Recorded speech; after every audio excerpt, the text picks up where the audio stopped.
সুপ্রভাত। ফ্যামিলি গাছ ছাদ বাগানে সমস্ত ভাই ও বোনেদের সুস্বাগতম। আজকের গ্রীষ্মের শুরুটা করলাম করলা চাষ দিয়ে। করলা গ্রীষ্মকালে খুব ভালো রকমই হয়। শীত, গ্রীষ্ম, বর্ষা সব ঋতুতেই করলা চাষটা হয়। আজকে আমি করলা চাষটা হাতে নাতে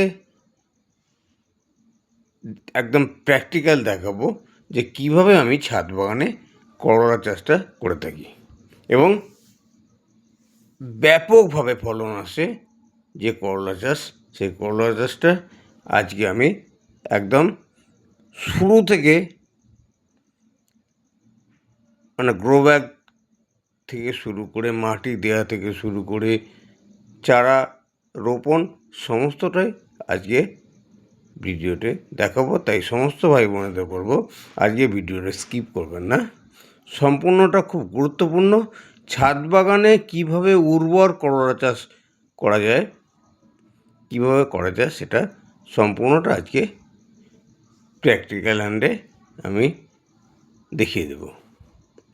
প্রথম আমি 3টে পলিথিন গ্রো ব্যাগ নিলাম, একটু বড় সাইজের, যার উচ্চতা প্রায় 1.5 ফুট এবং 15 ইঞ্চি ব্যাসার্ধ বিশিষ্ট 3টে গ্রো ব্যাগ নিলাম। এই 3টে গ্রো ব্যাগকে একটি করে ইঁটের উপর তক্তা দিয়ে বসিয়ে দেওয়া হয়েছে যাতে ছাদের ক্ষতি না হয়। একদম নিচে দেওয়া হলো কিছুটা মাটি, তারপর দেওয়া হলো কিচেন কম্পোস্ট প্রায় 2 কেজি টাইপ আন্দাজ, তারপরে কিছুটা মাটি দেওয়া হলো, কিছুটা বলতে মাটিটা ওই গ্রো ব্যাগটা ভর্তি করেই দেওয়া হবে। আগে আমরা 15 দিন আগে করলা বীজ থেকে চারা করার জন্য একটি 10x10 গ্রো ব্যাগে বীজ বপন করেছিলাম।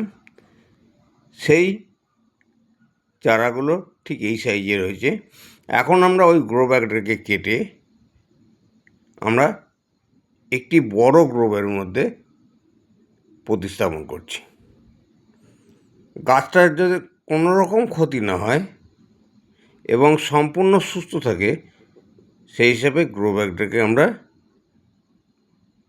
কেটে বের করে পুরো মাটিটাকে গ্রো ব্যাগের মধ্যে বসালাম। তাহলে কি করলাম, প্রথমে কিছুটা মাটি দিলাম প্রায় 1 বালতি, তারপর হাফ বালতি আন্দাজ কিচেন কম্পোস্ট দিলাম,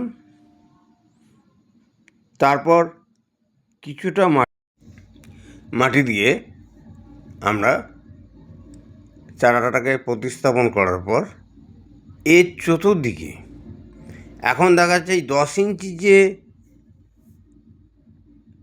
পুরনো মাটিটা আছে যার ওপর চারাটা তৈরি করা হয়েছে তার চতুর্দিকে যতটা গ্যাপ আছে, এই গ্যাপে যে মাটিটা দেওয়া হচ্ছে অ্যাকচুয়াল এটা চাপান সারের মাটি।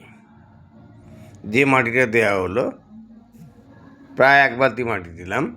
এই 1 বালতি মাটির মধ্যে ডিএপি 50 গ্রাম, পটাশ 25 গ্রাম মিশ্রণ করে দেওয়া আছে। কারণ চাপান সারটা এখনই দিয়ে দেওয়া হলো, পরে এতে আর কোনো সার দেওয়া হবে না। নিচে ভার্মি কিচেন কম্পোস্ট দেওয়া হলো, আর যে গ্রো ব্যাগটা ছিল ওটা ভার্মি কম্পোস্ট দিয়ে অলরেডি বীজ বপন করা হয়েছিল।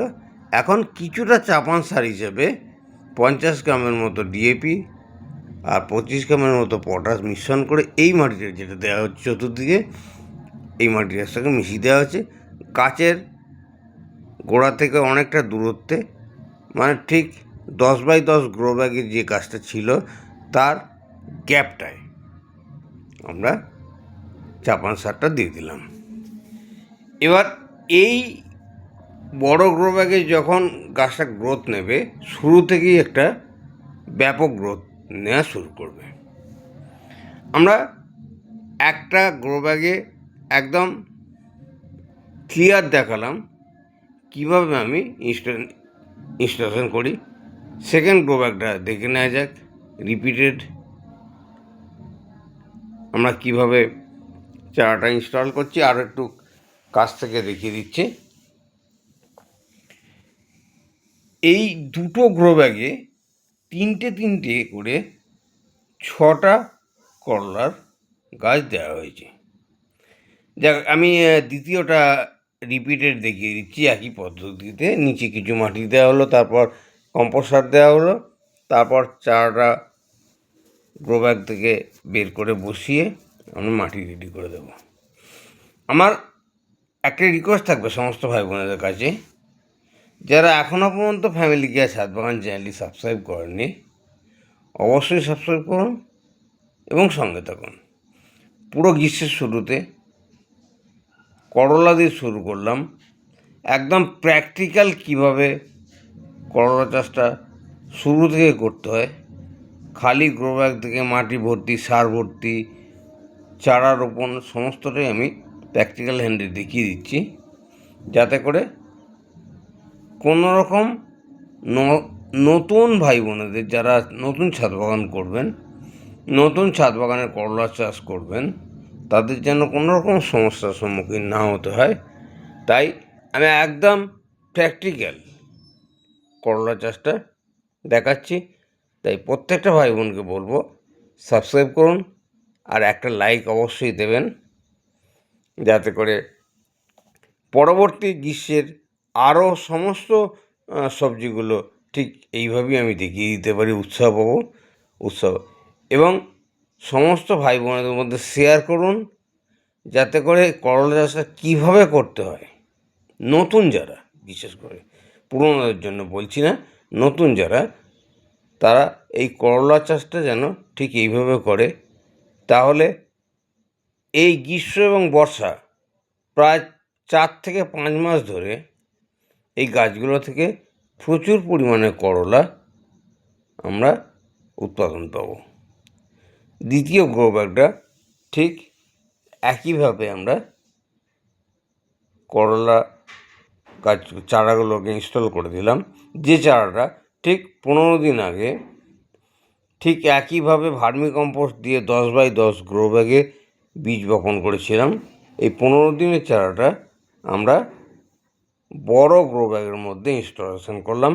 দুটো গ্রো ব্যাগে তিনটে করে 6টা আমরা করলা দিলাম। ঠিক পাশে আরেকটি গ্রো ব্যাগে আমি আর করলা দেবো না, এটাতে কুমড়ো বীজ কিছুটা দিয়ে দেবো। আমি করলার সঙ্গে এই কুমড়ো বপনটাও একটু ভালো করে দেখি। একইভাবে নিচে কিছুটা মাটি দেওয়া হয়েছে, তারপর কিছুটা কম্পোস্ট সার দেওয়া হয়েছে, তারপর কিছুটা মাটি দেওয়া হলো। এখানে চারা ইনস্টলেশন নয়, একদম বীজটাই বপন করে দেব।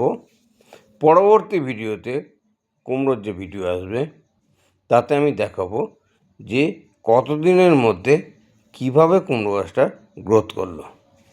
মাটিগুলো দেওয়া হলো, নিচে কিছুটা মাটি দেওয়া হয়েছিল, তারপর কিছুটা কিচেন কম্পোস্ট দেওয়া হয়েছে, তারপর ব্যাগটা ভর্তি করে মাটি দিয়ে দেওয়া হলো। মাটি দিয়ে কুমড়ো গাছের জন্যে এই গ্রো ব্যাগটা প্রস্তুত করা হলো। এবার প্রসঙ্গ আসছে যে পাশাপাশি 3টে ব্যাগে গাছ দেওয়া হলো, এগুলো কিভাবে উপরে উঠবে। ঠিক পাশে দেখছেন চৌকো একটা মাচা আছে, ওটা করলার মাচা অ্যাকচুয়াল। আর ঠিক তার উপরে বড় মাচা আছে, যাতে এখন লাউ গাছ আছে।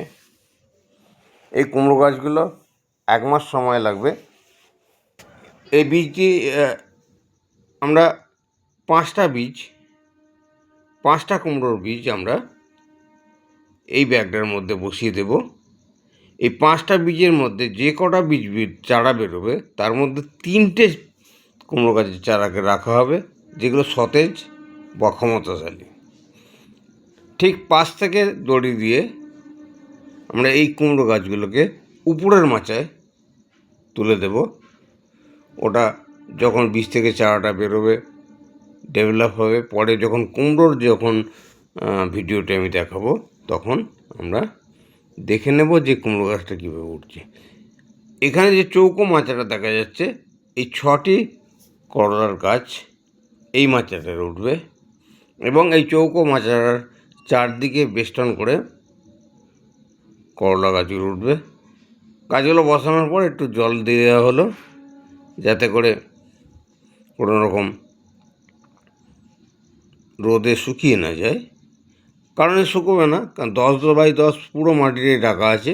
আর যেটা কুমড়ো বীজ দেওয়া হয়েছিল তাতে জল দিয়ে দেওয়া হলো। যাক, আজকের ভিডিও আর বিশেষ দীর্ঘায়িত করব না। সমস্ত ভাই বোনদের নমস্কার জানিয়ে এবং প্রত্যেকের সুস্থতা কামনা করে ঈশ্বরের কাছে প্রার্থনা করি আজকের ভিডিও আমি এখানেই শেষ করব। নমস্কার।